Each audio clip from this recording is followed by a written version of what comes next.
সংখ্যালঘুদেরও আমি পরিষ্কার করে বলছি আপনার চ্যানেলের মাধ্যমে, আপনারা এখন নওশাদ ভাই, সেলিম সাহেব, অধীর দা, সবার সঙ্গে আমার সুসম্পর্ক, সবার সঙ্গে সুসম্পর্ক, এবং এটাও বলছি মিম, সবাইকে এক করে নিন।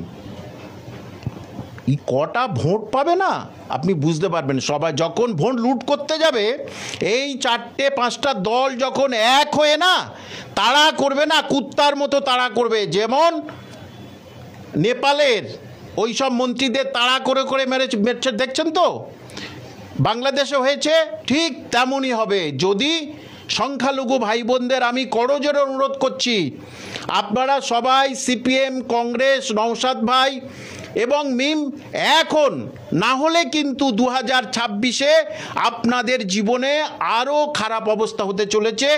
মুসলমানদের বাঁচা